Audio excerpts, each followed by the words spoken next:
घरोघरी मातीच्या चुली या मालिकेच्या येणाऱ्या भागामध्ये धमाकेदार असा ट्विस्ट येणार आहे. तर प्रेक्षकांनो, इथे आता ऐश्वर्याने सरूवरती तिच्या नवऱ्याच्या विक्रांतच्या खुनाचा आरोप केलेला असतो आणि तिने पोलिसांना सांगितलेलं असतं की खरे खुनी आम्ही नाही, तर खरी खुनी ही शर्वरी आहे. तिनेच आपल्या नवऱ्याचा खून केलाय, कारण तिला तिचं अफेअर राहुलबरोबर कंटिन्यू करायचं होतं म्हणूनच तिने तिच्या नवऱ्याचा खून केलेला आहे. आणि तेव्हा पोलीस शर्वरीला अरेस्ट करायला आलेले असतात आणि त्याच वेळेला प्रेक्षकांनो, येणाऱ्या भागामध्ये इथे आता पोलीस येतात आणि शर्वरीला अरेस्ट करणार असतात. तेव्हा शर्वरीने स्वतःची कातडी वाचवण्यासाठी इथे आता राहुलचं भांडं फोडलेलं असतं. राहुल आणि शर्वरी दोघांनी मिळून खून केल्याचं समोर येताच ऋषिकेशने जानकीची माफी मागितलेली असते आणि इथे जानकीची बाजू घेत ऋषिकेशने आता सरूचं थोबाड फोडत तिची घरातून हक्कलपट्टी केलेली असते. तर प्रेक्षकांनो, येणाऱ्या भागामध्ये कशा पद्धतीने या गोष्टी पुढे घडत जातात आपण सविस्तरपणे बघूया. तर प्रेक्षकांनो, इथे आता शर्वरी कांगावा करते की विक्रांतचा खून ऐश्वर्याने केलाय. म्हणून तर तिला कळलं ना, अंगणाच्या मागच्याच बाजूला डेथ बॉडीचा वास कसा येतोय ते. आणि बरोबर तिथेच ती डेथ बॉडी खोदायला कशी काय गेली, म्हणजे तिला माहिती होतं की खून तिनेच केला आहे आणि डेथ बॉडीसुद्धा तिथेच आहे. म्हणून तर तिने सांगितलं की वास इथेच येतोय म्हणून. त्यानंतर इथे आता जानकी आणि अवंतिका या दोघींना या वेळेला ऐश्वर्याच्या प्रामाणिकपणावरती खूपच जास्त विश्वास असतो. त्या दोघीजणी सांगत असतात की या वेळेला ऐश्वर्याने काहीही चुकीचं केलेलं नाही आहे. पण शर्वरी काही ऐकायला तयार नसते आणि ती आता इतका कांगावा करते की इथे सौमित्र आणि ऋषिकेश दोघांनाही आपली बहीण बरोबर बोलते असंच वाटत असतं. आणि त्यामुळे सौमित्र आता ऐश्वर्यावरती चिडलेला असतो आणि ऋषिकेशसुद्धा चिडलेला असतो. पण प्रेक्षकांनो, इथे आता ऐश्वर्याने जानकीला सांगितलेलं असतं की जानकी, एक गोष्ट लक्षात ठेव, ज्या अर्थी शर्वरी माझ्यावरती आरोप करते ना, त्या अर्थी मला पूर्णपणे खात्रीच आहे की तिनेच विक्रांतचा खून केला आहे. कारण बघ ना, गोष्टी क्लिअर आहेत. ती विक्रांतचा खून का करेल? तर तिचं राहुलवरती प्रेम आहे. राहुलचं अचानकपणे आपल्या आयुष्यात येणं, त्याला तुम्ही नोकरी देणं, त्याचबरोबर इथे ते दोघेजणं पैसे घेऊन चोरून निघून जाणं, तू त्यांना रंगेहात पकडणं असू दे, त्यानंतर माझं आणि शर्वरीचं भांडण, माझ्यावरती केलेला खुनाचा आरोप, या सगळ्या गोष्टी तुला ह्या योगायोग वाटतात का? की मुद्दामून जाणून बुजून घडवण्यात आल्यात असं वाटतं तुला? तेव्हा इथे ऐश्वर्या म्हणते, जानकी, तू विश्वास ठेव किंवा नको ठेवू, पण सत्य हेच आहे की शर्वरीनेच तिच्या नवऱ्याचा खून केला आणि राहुलने, आणि ते सुद्धा त्या दोघांनी त्यांचं अफेअर जगापासून लपवून ठेवण्यासाठी हे केलेलं आहे. त्यांनी त्यांच्या रस्त्यातला काटा बाजूला केला आहे आणि माझ्याबरोबर वैर असल्यामुळे आरोप माझ्यावरती करून ती मोकळी झाली. तुला खरं वाटू दे किंवा नको, पण सत्य हेच आहे आणि मी माझे शब्द बदलणार नाही, असं ऐश्वर्याने स्पष्टपणे सांगितलेलं असतं. त्यानंतर इथे जेव्हा जानकी या गोष्टीचा विचार करत असते, तेव्हा तिला असंच वाटत असतं की ऐश्वर्या शर्वरी वंशंच्या रागापोटी असं बोलते. त्यांच्यावरती तिचा राग आहे ना, म्हणून ती त्यांना गुन्हेगार समजते. पण खरं तर तसं नाही आहे. दोघीसुद्धा मला गुन्हेगार वाटत नाही. त्यानंतर इथे आता राहुल रात्रीच्या अंधारामध्ये खिडकीतून इथे सरूला भेटायला आलेला असतो. तेव्हा ती म्हणते, अरे राहुल, तू इथे या वेळेला काय करतोयस? तुला जर कोणी बघितलं तर खूप मोठा प्रॉब्लेम होईल. आधीच इथे खूप मोठा गोंधळ झाला आहे. राहुल म्हणतो, काय झालं सांगशील का? तर विक्रांतचा खून झाला आहे आणि ती डेथ बॉडी घेऊन जात असताना, तिची विल्हेवाट लावत असताना सारंग आणि ऐश्वर्या यांना अरेस्ट केले. तेव्हा राहुल म्हणतो, हां मग ठीक आहे ना, चांगलीच गोष्ट आहे. आपल्या रस्त्यातला काटा दूर झाला असं आपण म्हणूया, नाही का? तेव्हा इथे राहुल आणि शर्वरी दोघेजणे एकमेकांना मिठी मारून बोलत असतात. तेव्हा जानकी त्यांचं बोलणं ऐकते आणि म्हणते, हा तर राहुलचा आवाज आहे ना? शर्वरी वंशंच्या रूममधून राहुलचा आवाज? म्हणजे नक्की कुणाला काटा बोलतायत त्या? विक्रांत भाऊजींना काटा बोलतायत का? तेव्हा इथे जानकी ऐकत असते. अवंतिका म्हणते, जानकी वहिनी, तुम्ही तिथे काय करताय? तेव्हा जानकी म्हणते की अवंतिका, आता मी शर्वरी वंशंच्या रूममधून एका पुरुषाचा आवाज ऐकला आणि तो आवाज राहुलचा आहे. तुला माहिती आहे, ऐश्वर्या म्हणत होती ते बरोबर आहे. तेव्हा ती म्हणते, काय म्हणाली ऐश्वर्या? तर ऐश्वर्याचं म्हणणं आहे की विक्रांत भाऊजींचा खून हा शर्वरी वंश आणि राहुलनेच केला आहे. तेव्हा इथे ऋषिकेश बोलणं ऐकतं आणि तो जानकीवरती खूप चिडतो. तो म्हणतो, "जानकी अगं हे काय बोलतेस? तू सरळ सरळ माझ्या बहिणीवरती आरोप करतेस. हे हे बरोबर नाही हां. मला अजिबात ही गोष्ट पटत नाही आहे. तिचा नवरा जाऊन अजून एक दिवससुद्धा झाला नाही, तर तू त्याच्या खुनाचा आरोप माझ्या बहिणीवरती करून मोकळी झालीस." तेव्हा ती म्हणत असते, "ऋषिकेश, याआधी मी कधीतरी असं बोलली आहे का? पण आता मी जे काही बोलते ते मी पुरावा तुम्हाला देऊनच बोलते ना. जा जाऊन बघा, शर्वरी वंशांच्या रूममध्ये तो राहुल आहे. मी आत्ताच त्यांचा आवाज ऐकला." तेव्हा तो म्हणतो, "अजिबात नाही, असं शक्यच नाही आहे. या वेळेला माझ्या बहिणीला भेटायला तो राहुल का येईल?" तेव्हा ती म्हणत असते की माझ्या बोलण्यावरती विश्वास ठेवा, मी खोटं बोलत नाही आहे. तेव्हा इथे ऋषिकेश मात्र तिच्यावरती विश्वास ठेवायला काही तयार नसतो. त्यानंतर बघायला गेल्यानंतर राहुल आता पळून गेलेला असतो. तेव्हा जानकी इकडे तिकडे त्याला बघत असते. ऋषिकेश म्हणतो की "झोपली नाहीस का शरू तू अजून?" ती म्हणते, "नाही रे दादा, आता एवढ्या लवकर मला झोप कशी येईल? माझा नवरा गेलाय.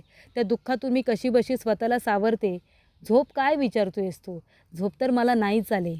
तेव्हा तो म्हणत असतो, "ठीक आहे बाळा, झोपण्याचा प्रयत्न कर." तेव्हा ती म्हणते, "पण दादा वहिनी, तुम्ही इतक्या रात्री इथे आलात?" तो म्हणतो, "नाही गं, तुझी विचारपूस करायलाच आलो होतो." तेव्हा इथे ऋषिकेश म्हणतो, "जानकी चल, आता शर्वरीला झोपू दे, तिला पण आरामाची गरज आहे. आपण आता निघूया." आणि तेव्हा इथे शर्वरी म्हणत असते की "जानकी वहिनी, मला माहीत आहे तू कुणाचा शोध लावायला आली होतीस, राहुलचा ना? पण तुला कधीच कळणार नाही की राहुल कुठून गेला ते, आणि इथे विक्रांतचा खून कुणी केला आहे हे सुद्धा तुला कळणार नाही." आणि त्यानंतर प्रेक्षकांनो, इथे आता जानकी ऋषिकेश रूममध्ये जातात आणि ऋषिकेश जानकीवरती भयंकर चिडलेला असतो. तो म्हणत असतो की "जानकी बघितलंस, माझी बहीण एकटीच होती. ती बिचारी आपल्याला थँक्यू म्हणत होती की एवढ्या रात्री आपण तिची विचारपूस करायला गेलो. ती थँक्यू म्हणत होती आपल्याला, आणि तू काय केलंस? तिच्यावरती अविश्वास दाखवलास. तुझ्या या वागण्याला काहीतरी अर्थ आहे का गं जानकी? आज पहिल्यांदा मला तुझं वागणं पटलेलं नाही आहे. तू जे काही बोलतेस वागतेस ना, मला त्या ऐश्वर्याचाच वास येतो. तुला माहिती आहे, त्या ऐश्वर्या तुझे कान भरते आणि तू तिचंच ऐकत असतेस. हे बरोबर नाही आहे जानकी." जानकी म्हणते, "तसं नाही आहे ऋषिकेश, प्लीज बोलण्यावरती विश्वास ठेवा ना." पण ऋषिकेश नाही विश्वास ठेवत. आणि इकडे सौमित्रसुद्धा म्हणतो की "अवंतिका, मला असं वाटतं की हे सगळं ना त्या ऐश्वर्याने केलं असेल, पण या प्रकरणात माझा भाव मात्र अडकला. पण काही झालं ना तरी मी माझ्या भावाला इथे बेल मिळवून देणार, त्याला मी बाहेर काढणार, पण ऐश्वर्याला नाही." अवंतिका म्हणते, "ठीक आहे, तू आहे ना तुझ्या भावाला वाचव, मी ऐश्वर्याला वाचवणार आहे. कारण या वेळेला मी पूर्णपणे खात्रीनिशी तुला सांगू शकते, मी 100% शुअर आहे की ह्या वेळेला ऐश्वर्याने काहीसुद्धा केलेलं नाही आहे. ऐश्वर्या नाही आहे चुकीची. तिची केस मी लढेन, मी तिला बाहेर काढेन. कळलं तुला स्वामी?" असं इथे आता अवंतिका पण म्हणते. आणि अवंतिका जानकीची बाजू घेत ऋषिकेशला सुद्धा गप्प करते. प्रेक्षकांनो, ती म्हणते, "ऋषिकेश दादा, तुम्ही चुकताय. तुम्हाला माहिती आहे जानकी वहिनी कधीच कुणाला जाणून बुजून काहीच बोलत नाही. त्या कधीच कुणावरती खोटे आरोप करत नाही. जर त्या काहीतरी बोलतायत तर त्यांच्या बोलण्यामध्ये तथ्य आहेच." तर प्रेक्षकांनो, इथे आता विक्रांतची संपूर्ण आता इथे विल्हेवाट लावल्यानंतर इथे आता श्राद्ध असतं, त्याचं कार्य असतं आणि फोटो वगैरे मांडलेला असतो. शर्वरी आता रडत बसलेली असते. त्याच वेळेला प्रेक्षकांनो, ऐश्वर्या सारंग पोलिसांबरोबर तिथे आलेले असतात. कारण का, तर ऐश्वर्याने पोलिसांना सांगितलेलं असतं, "हे बघा, तुम्ही आम्हाला इथे अटक करून ठेवलंत, पण खरे गुन्हेगार आम्ही नाहीच आहोत. खरे गुन्हेगार कुणीतरी वेगळेच आहेत आणि तुम्ही आम्हाला इथे अटक करून ठेवले. एक काम करा ना तुम्ही, तुम्ही त्या आता डेड बॉडीची पोस्टमॉर्टम रिपोर्ट केला असेल. त्या माणसाला कसं मारले, काय मारले, तुम्हाला कळलं असेलच ना. हे बघा, तुम्ही आमच्या हाताचे ठसे घ्या आणि त्या माणसाच्या अंगावरती आमचे थोडे जरी ठसे असले ना, तर तुम्ही आम्हाला सांगा. आम्ही काहीच केलेलं नाही आहे, काहीच." तेव्हा इथे ऐश्वर्या म्हणत असते, "खरे गुन्हेगार कुणीतरी वेगळेच आहेत. ती विक्रांत भाऊजींची बायको आहे ना शर्वरी, माझी नणंद, तिचा अफेअर आहे राहुल नावाच्या माणसाबरोबर. आणि खरं तर खून तिने केलं आहे. खून तिने केला आहे आणि तिथे विक्रांत भाऊजींना तिने पुरूनसुद्धा ठेवलं होतं. आणि मग कांगावा केला की विक्रांत गायब झाले म्हणून विक्रांत मला सोडून गेला. तुम्हाला माहिती आहे, घरामध्ये त्यांचं आणि विक्रांत भाऊजींचं किती मोठं भांडण होतं. आमच्याशी त्यांची काही दुश्मनी नाही, काही नाही. आम्ही त्याचा खून का करू? हां, आम्ही घाबरलो होतो म्हणून मी त्या डेथ बॉडीची विल्हेवाट लावायला जात होते. पण तुम्ही बघा, आमच्या हाताचे ठसे घ्या, हवं तर आमची नार्को टेस्ट करा, पण मी तरीसुद्धा तुम्हाला हेच सांगेन की आम्ही दोघांनी मिळून विक्रांत भाऊजींचा खून केलेला नाही आहे. आम्हाला इथे न केलेल्या गुन्ह्याची शिक्षा द्याल आणि खरे गुन्हेगार बाहेर मोकाट फिरत असतील तेव्हा एक काम करा, तुम्ही जाऊन आहे ना त्या शर्वरीला पकडा, विक्रांतच्या बायकोला, आणि तिला 2 फटके मारा की खरं बोलेल बघा विक्रांतचा खून कोणी केला ते. कळलं तुम्हाला? तेव्हा इथे इन्स्पेक्टर साहेब म्हणतात, तुम्ही खरं बोलताय, तुम्ही तिच्या विरोधात गुन्हा नोंदवू शकता? ती म्हणते, नक्कीच नक्कीच मी गुन्हा नोंदवते. मला पूर्णपणे खात्री आहे की विक्रांतचा खून शर्वरीनेच केला आहे आणि राहुलने. आणि त्या दोघांच्या विरोधामध्ये ऐश्वर्या गुन्हा दाखल करते आणि ज्या दिवशी विक्रांतचं कार्य असतं त्याच वेळेला ऐश्वर्या पोलिसांना घेऊन त्या ठिकाणी पोचलेली असते आणि ती म्हणत असते की बघा बघा इथे तुम्ही, ह्या विक्रांतचा खून या शर्वरीनेच केला आहे. तीच आहे तिच्या नवऱ्याची खुनी आणि तिचा बॉयफ्रेंड राहुल. तेव्हा इथे इन्स्पेक्टर म्हणतात की चला, यू आर अंडर अरेस्ट. तुमच्या विरोधामध्ये यांनी गुन्हा दाखल केला आहे. संशयित आरोपी म्हणून आम्ही तुम्हाला अरेस्ट करतोय. तेव्हा इथे सौमित्र म्हणत असतो, हे काय केलंस तू ऐश्वर्या? सारंग, हे काय केलंस तू? हे बघ, मी तुम्हाला दोघांनाही सोडणार नाही आहे. तेव्हा ऋषिकेश म्हणत असतो, हे सगळं काय केलंस तू सारंग? अजिबात चांगलं नाही केलेस तू. तेव्हा जानकी म्हणते, एक मिनिट शांत व्हा. काहीही झालं ना तरी खरा गुन्हेगार कोण आहे हे मी बरोबर शोधून काढेन. पण तुम्ही प्लीज आता घरामध्ये भांडू नका. घरामध्ये आपल्या वाद नको. तेव्हा संशयित आरोपी म्हणून इथे शर्वरीला घेऊन जात असतात. तेव्हा तिथे सुमित्रा येते, ऐश्वर्याच्या थोबाडी देते आणि म्हणते, काय गं, माझ्या मुलीवरती आरोप करतेस? ती तिच्या नवऱ्याचा खून कसा काय करू शकते? ती म्हणते, मग मी त्यांच्या नवऱ्याचा खून का करू? मला काय मिळणार आहे हे सगळं करून? विक्रांत भाऊजी आणि माझं काडी मात्र काही संबंध नव्हता. मग मी त्यांचा खून का करेन? मला काय मिळणार आहे त्यांचा खून करून? त्यानंतर इथे जानकी म्हणत असते, ऐश्वर्या तू तरी प्लीज शांत हो गं. तेव्हा इन्स्पेक्टर साहेब म्हणतात, चला, संशयित आरोपी म्हणून आम्ही तुम्हाला अरेस्ट करतोय. आता तुमची कसून चौकशी केली जाईल. 2 फटके पडलं ना की बरोबर तोंड उघडाल आणि खून नेमका कुणी केलाय ना ते सांगाल. तेव्हा शर्वरी खूप घाबरते. ती म्हणते, प्लीज मला अरेस्ट करू नका प्लीज. मी खरं सांगते, मी काहीच केलेलं नाही आहे. शर्वरीला वाटतं, अरे देवा, आता जर मी जेलमध्ये गेले तर हे लोक मला खूप मारतील मला. आणि त्यानंतर तिथलं ते जेवण, तिथे मच्छर चावतात, या सगळ्या गोष्टी तिला आठवल्यानंतर शर्वरी म्हणते, नको बाबा, जेलमध्ये जायला नको. मी खरं नाव सांगून टाकते. आणि मग शर्वरी म्हणते की आता मी स्वतःला वाचवते, राहुलला नाही. राहुलला नंतर मी हवं तर सोडून घेऊन येईन, पण आता मला त्याला अडकवलं पाहिजे, स्वतःची कातडी वाचवली पाहिजे. तेव्हा इथे आता लगेचच शर्वरी पोलिसांना म्हणते की 1 मिनिट थांबा. हे बघा, मी काहीसुद्धा केलेलं नाही आहे. मी तुम्हाला खरं सांगते. तेव्हा इथे शर्वरी स्वतःची कातडी वाचवण्यासाठी राहुलचं भांडं फोडते. ती म्हणते की राहुलनेच इथे विक्रांतचा खून केला आहे. कारण का? तर राहुल आणि मी, आम्ही दोघेजण एकमेकांना डेट करत होतो. आमच्या दोघांचं एकमेकांवरती प्रेम होतं.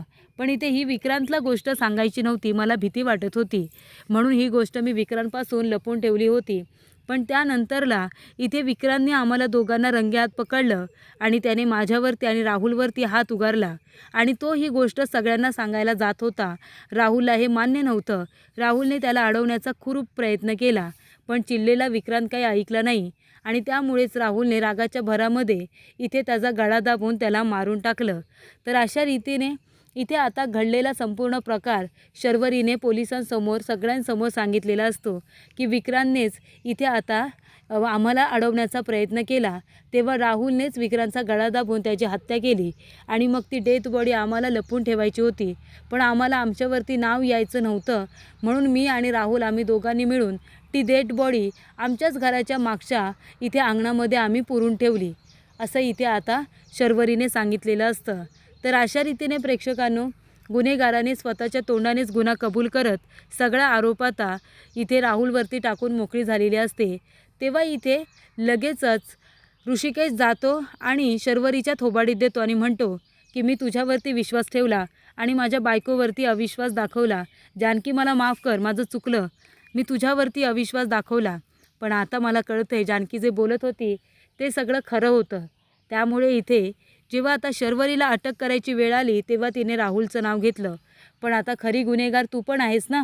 राहुलला सामील तर होतीस, विक्रांतला फसवलंस ना, लग्न झालेलं असताना त्याच्याबरोबर अफेअर ठेवलंस.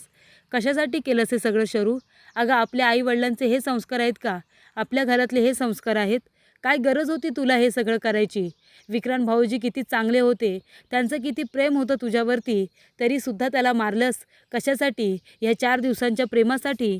तेव्हा इथे ऋषिकेश म्हणतो, शर्वरी जा, आत्ताच्या आत्ता इथून चालते हो, तुझ्यासारख्या मुलीला या घरामध्ये जागा नाही. असं म्हणत इथे आता ऋषिकेश शर्वरीला हाताला धरून धक्के मारत रणदिवेंच्या घरातून पूर्णपणे हकलून देतो.